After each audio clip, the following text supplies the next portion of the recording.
வணக்கம் தமிழா. tnsurb police தேர்வு 2023 இதில் 70க்கு 70 மார்க் அடிப்பதற்கு தான் நம்ம டிப்ஸ் அண்ட் ட்ரிக்ஸ் பார்க்க போகிறோம். முதலாவதாக இந்த போலீஸ் தேர்வில் நம்ம ஹையஸ்ட்டாக ஸ்கோர் பண்ணுறதுக்கு ஃபஸ்ட்டு நம்ம எந்த பாடத்துக்கு முக்கியத்துவம் கொடுக்க போகிறோம்? சோசியல் சயின்ஸ், சமூக அறிவியல் பாடம் தான் கொடுக்க போகிறோம். ஏன்னா சமூக அறிவியல் பாடங்களிலிருந்து மட்டும் 27 கொஸ்டின் 27 மார்க் கேட்குறாங்க. இதில் வரலாறில் 9 கொஸ்டின் கேட்குறாங்க. அதேபோல் புவியியல் 9 கொஸ்டின், அரசியலமைப்பும் பொருளாதாரமும் சேர்ந்து 9 கொஸ்டின். ஓகே, மொத்தம் 3 பிரிவுகளாக 27 கொஸ்டின் கேட்குறாங்க. இதில் வரலாறு பாடத்தில் எந்தெந்த டாப்பிக்கிலேருந்து நம்ம கொஸ்டின் கேட்பாங்க, அது மோஸ்ட் எக்ஸ்பெக்டட் டாபிக், இந்த டாப்பிக்கில் இருந்தால் தொடர்ந்து கொஸ்டின் வந்துக்கிட்டு இருக்குது. திரும்ப இந்த டாபிக்ஸ் நம்ம நல்லா படிச்சுட்டாவே கண்டிப்பாக நம்ம வரலாறில் 9க்கு 9 முழு மதிப்பெண்களை வாங்க முடியும். ஓகேங்களா? அப்போ அந்த டாப்பிக்கை மட்டும் நீங்கள் நல்லா ஸ்ட்ராங்காக படிங்க, அதை நல்லா அழுத்தமாக அண்டர்ஸ்டாண்ட் பண்ணி படிங்க. ஈஸியாக நம்ம 9க்கு 9 வரலாறு பகுதியில் வாங்கிடலாம். ஓகேங்களா? வாங்க என்னென்ன டாபிக்னு பார்க்கலாம். ஃபஸ்ட்டு வரலாறு பாடத்தில் மோஸ்ட் எக்ஸ்பெக்டட் டாபிக்ஸ் ஃபஸ்ட்டு பார்த்தீங்கன்னா டெல்லி சுல்தான்கள். இப்போ டெல்லி சுல்தான்கள் அப்படிங்கிறத பார்த்திங்கன்னா ஒவ்வொரு தேர்வுலையுமே தொடர்ந்து கொஸ்டின் அதிகமாக லாஸ்ட் டைம் பார்த்திங்கன்னா 2022 போலீஸ் தான் டெல்லி சுல்தான்கள் கிட்டத்தட்ட 3-4 கொஸ்டின் மேலே கேட்டிருப்பாங்க.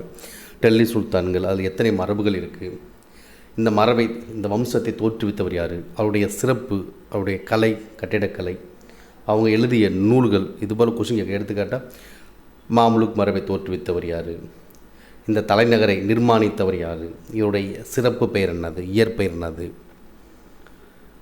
இது மாதிரி தொடர்ந்து டெல்லி சுல்தான்கள் இருக்கக்கூடிய அந்த மாம்லுக் மரபு என்று சொல்லக்கூடிய அடிமை மரபு, கில்ஜி மரபு, துக்ளக் மரபு, சையது, ரோடி, இந்த 5 வகை வம்சத்துக்குலேருந்து ஃபுல் டீட்டெயில்டாக ஒவ்வொரு டைம் கொஸ்டின் கேட்டுக்கிட்டு இருக்காங்க. அப்போ டெல்லி சுல்தான்கள் ரொம்ப ஒரு முக்கியமான தலைப்பாக போலீஸ் தேர்வுக்கு பார்க்கப்படுகிறது.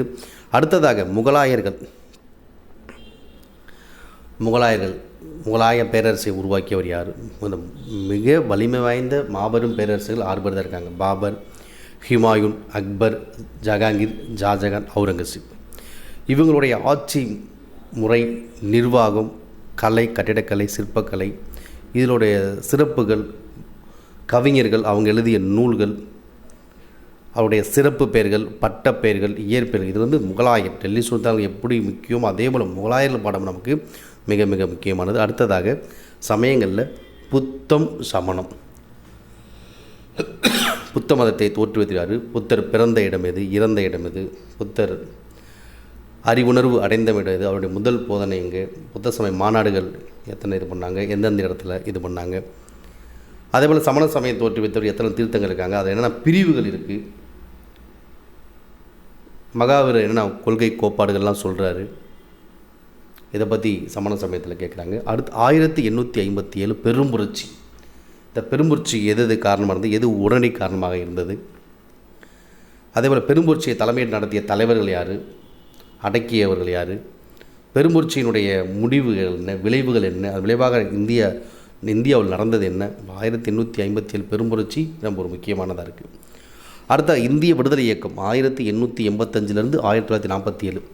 1885 இந்திய தேசிய காங்கிரஸ் தோற்றுவித்திலிருந்து அடுத்து நடைபெற்ற இந்திய விடுதலை இயக்க நிகழ்வுகள் 1940 இந்தியா சுதந்திரம் அடைந்தது வரை, காந்திக்கு முந்தைய சகாப்தம்னு சொல்லுவாங்க. 1885 1919 வரை காந்திய சகாப்தம். 1920 40 நிறைய போராட்டங்கள், நிறைய சத்தியாகிரகங்கள், தோற்றுவித்த தலைவர்கள், அவங்களுடைய சிறப்பு இயல்புகள், அவங்க நடத்திய பத்திரிகைகள், அவங்களுடைய போராட்ட முறைகள், தலைமையேற்ற தலைவர்கள், இதெல்லாம் அந்த இந்திய விடுதலை இயக்கத்துக்குள்ளாக ஒரு காங்கிரஸ் மாநாடுகள். இப்போ 885 1947 இந்திய விடுதலைக்கு ஃபஸ்ட்டு ஸ்டேஜ், செகண்ட் ஸ்டேஜ், இதெல்லாம் ஃபுல்லாக கேட்பாங்க. அடுத்து வரலாற்று நூல் ஆசிரியர் எடுத்துக்காட்டால் மெகஸ்தனிஸ் யார், இந்தியா, அர்த்த சாஸ்திரம், சாணி, இதுபோல் முக்கியமான வரலாற்று நூல் ஆசிரியர் அதிகமாக பார்த்தீங்கன்னா இந்த வரலாறு ஆசிரியத்தில் அதிகமாக இருக்குன்னா குப்த பேரரசு, டெல்லி சுல்தான்கள், முகலாயர்கள், மௌரிய பேரரசு, இதில் தொடர்ந்து இது மாதிரி இருக்கக்கூடிய இதெல்லாம் அதிகமான வரலாற்று நூல்கள் இருக்குது. அவருடைய ஆசிரியர் யார் கேட்பாங்க, எந்த மொழியில் எழுதப்பட்டது, அதை மட்டும் கேட்கலாம். அடுத்து தொல்லியல் அகழ்வாராய்ச்சி, அது நடைபெற்ற இடங்கள், அந்த நடைபெற்ற இடத்துல என்ன கண்டெடுக்கப்பட்டது, அதுபோல் கேட்பாங்க. தொல்லியல் எடுத்துக்காட்டால் கீழடி எந்த மாவட்டத்தில் அமைந்துள்ளது, அப்படி அதுபோல் சிவகங்கை. அப்போ தொல்லியல் அகழ்வாராய்ச்சி எங்கே நடக்கூட, முன்னாடி பழைய கற்காலத்தில் எங்கே நடந்தது, அவங்க வணிகத்துக்கான அகழ்வாராய்ச்சி எங்கே நடந்தது, எந்த இடத்துல இருக்குது. அப்போ தொல்லியல் அகழ்வாராய்ச்சி நடைபெற்ற இடங்கள், காலம், ஆண்டு, இது போல் கொஸ்டின் கேட்பாங்க. அடுத்ததாக இந்தியாவுக்கு வருகை புரிந்த பயணி. இப்போ இந்தியாவுக்கு வருகை புரிந்த பயணி, இப்போ இந்தியாவுக்கு வருகை புரிந்த முதல் சீன பயணி யாருன்னு கேட்டால் பாயியான்னு சொல்கிறோம். இப்போ யாருடைய ஆட்சி காலத்தில் வராங்க அவங்க? இப்போ இந்தியாவுக்கு வருகை வந்த பயணி யார், அவங்க எந்த நாட்டை சேர்ந்தவங்க, அவங்க இந்தியாவில் யார் ஆட்சி செய்து கொண்டிருந்த பொழுது அவங்க வந்தாங்க, அப்படி தான் கேட்பாங்க. புரியுதுங்களா? அப்போ இந்தியாவுக்கு வருகை வந்த பயணிகள் அவங்க எந்த நாட்டை சேர்ந்தவர்கள், இந்தியாவில் எந்த அரசருடைய காலத்தில் வருகை தராங்க அப்படிங்கிறது தெளிவாக பார்த்துக்கணும். அடுத்ததாக சிந்து வெளி நாகரிகம், இண்டஸ் வேலி சிவிலைசேஷன். இதில் பார்த்தீங்கன்னா கரப்பா, மொகஞ்சதரோ, காலிப்பங்கல், லோத்தை, இது ஒரு முக்கிய நாகரிகங்கள். இது சம்மந்தமான தொடர்புடைய கொஷின்லாம் கேட்பாங்க சிந்து வெளி நாகரிகத்தில். அடுத்து மன்னர்கள் மற்றும் தலைவர்களுடைய பட்டப்பெயர்கள், சிறப்பு பெயர்கள். எடுத்துக்காட்டால் இந்திய நெப்போலியன் என்று அழைக்கப்படுகிறார்னா சமுத்திரகுப்தர். அதேபோல் மாமல்லன் என்று அழைக்கப்படக்கூடியவர், சங்கீரண ஜதி என்று அழைக்கப்பட்டவர், சித்திரகார புலி என்று அழைக்கப்படக்கூடியவர்கள். அப்போ மன்னர்கள் மற்றும் தலைவர்கள், பஞ்சாப் கேசரி யார், இந்தியாவுடைய இரும்பு மனிதர் யார், லோகமானியா யார். அப்போ மன்னர்கள், இந்தியாவை ஆட்சி செய்த மன்னர்கள், அரசர்கள், அதே போல் விடுதலை போராட்டத்தில் முக்கியமான தலைவர்கள், தலைவருடைய பட்டப்பெயர்கள், சிறப்பு பெயர்லாம் கேட்குறாங்க. அதெல்லாம் மோஸ்ட் எக்ஸ்பெக்டட் டாபிக். அடுத்து புகழ்பெற்ற வரலாற்று இடங்கள். புகழ்பெற்ற வரலாற்று இடங்கள் எடுத்துக்காட்டு அஜந்தா எல்லோரா கோனார்க் கோயில் எங்கே இருக்குது, அவருடைய சிறப்பு என்ன, கோல்கண்டா கோட்டை, ஷார்மினார், கோல்கும்பாஸ். இது புகழ்மிக்க வரலாற்று இடங்கள் எங்கே இருக்குது, எந்த இருக்குது, அதோட சிறப்பு என்ன, யார் வடிவமைக்கிறது போல கேட்பாங்க. அடுத்ததாக முக்கிய போர்கள், வரலாற்றில் முக்கியத்துவம் வாய்ந்த போர்கள் எந்த ஆண்டு நடைபெறுது, யாருக்கு இடையில் நடைபெறுது, யார் வெற்றி அடைகிறார், யார் தோல்வி, அதுக்கப்புறம் என்ன ஒப்பந்தம் உடன்படிக்கை போடுறாங்க, இதுபோல் கொஸ்டின் கேட்குறாங்க. அடுத்து 19ஆம் நூற்றாண்டில் உருவாக்கப்பட்ட சமூக சமய சீர்திருத்த இயக்கங்கள் ரொம்ப முக்கியமானது. இதில் பிரம்ம சமாஜம், ஆரிய சமாஜம், பிரார்த்தனா சமாஜம், பிரம்மஞான சபை, தியோசோபிகல் சொசைட்டி, பிரம்மஞான சபை, ராமகிருஷ்ணா மிஷன், ராமகிருஷ்ண இயக்கம், சுவாமி விவேகானந்தர், ஜாதி ஒழிப்பு இயக்கம் சொல்லுவாங்க, ஜோதி பாபுலே, ஸ்ரீ நாராயணகுரு, ஐயன்காளி, அலிகார் இயக்கம், தியோபந்த் இயக்கம், நிரங்கரி, நாம் போன்ற இயக்கங்கள். அப்போ 19ஆம் நூற்றாண்டில் சமய சார்ந்த இயக்கங்கள் இருக்குது. இந்து, இஸ்லாமியம், சீக்கியம், பார்சி, ஓகேங்களா, சீர்திருத்தங்கள் இருக்குது, ஜாதி ஒழிப்புகள். அதனால் தெளிவாக பார்த்து யார் உருவாக்குற, எந்த வருஷம், அதோட சிறப்புகள் என்ன பார்த்துக்கணும். அடுத்து இந்தியாவுக்கு ஐரோப்பியருடைய வருகை. இந்தியாவுக்கு முதல்ல வந்த ஐரோப்பியர்னா போர்ச்சுகீசியர், டச்சுக்காரர், டேனியர், லாஸ்ட்டாக பிரெஞ்சுக்காரர். இந்த ஐரோப்பிய வருகை அவங்க என்ன, யாரெல்லாம் ஆட்சி செய்கிற, அவங்களோட சிறப்புகள் என்ன, அதெல்லாம் கேட்பாங்க ஐரோப்பிய வகையில். அடுத்து ஆங்கில கிழக்கிந்திய கம்பெனி ஆட்சி 1772 1858 வரைக்கும் ஆங்கில கிழக்கிந்திய கம்பெனி ஆட்சி செய்த கவர்னர்கள் யார், வார்னிகர் என்ன கொண்டு வராரு, வெல்லெல்ஸ்லி, டல்கௌசி, வில்லியம் பெண்டிங், கார்ன்வாலிஸ், இவங்களாம் என்னென்ன கொண்டு வராங்க, என்னென்ன துறைகளை ஏற்படுத்துகிறாங்க, என்னென்ன முறைகளை கொண்டு வராங்க, அவங்களோட ஆண்டுகளை தான் தெளிவாக பார்த்துக்கணும். இது ஆங்கில கிழக்கிந்திய கம்பெனி ஆட்சி. அடுத்ததாக பாளையக்காரர் முறை.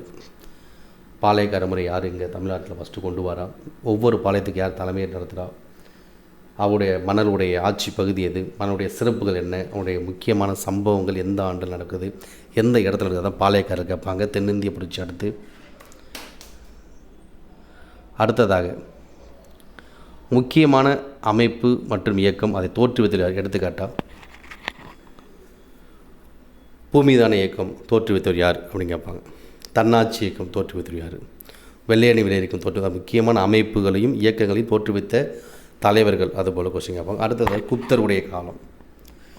இந்திய வரலாற்றில் பொற்காலம் குப்தர் காலம். குப்தர் காலத்தில் யார் ஆட்சி செய்த மன்னர்கள், தோற்றுவித்தவர், கடைசி அங்கீகரிக்கப்பட்ட மன்னர், கடைசி அரசர், குப்தருடைய கால சிறப்பு அம்சங்கள், அந்த மன்னருடைய சிறப்பு பெயர்கள், இதெல்லாம் தொடர்ந்து குப்தர்களை கேட்பாங்க. அடுத்து மராட்டிய பேச தோற்றுவித்தவர், மராட்டிய மன்னருடைய அந்த நிர்வாக முறை, ஆட்சி முறை, சிறப்புகள், இது கொஸ்டின். அப்போ இந்த தலைப்புகளை மட்டும் நல்லா ஸ்ட்ராங்காக படித்தா போதும். அப்போ என்னென்ன தலைப்புகள், டெல்லி சுல்தான்கள், முகலாயர்கள், சமண சமயம், புத்த சமயம், 1857 பெரும்புரட்சி, இந்திய விடுதலை இயக்கம், வரலாற்று நூலை எழுதிய ஆசிரியர்கள், மொழி சம்பந்தமான விஷயங்கள், அகழ்வாராய்ச்சி நடைபெற்ற இடம், கிடைத்த பொருட்கள், இந்தியாவுக்கு வருகை வந்த பயணிகள், அவங்க எந்த நாட்டைச் சேர்ந்தவர்கள், எந்த அரசுடைய காலத்தில் இந்தியாவுக்கு வராங்க.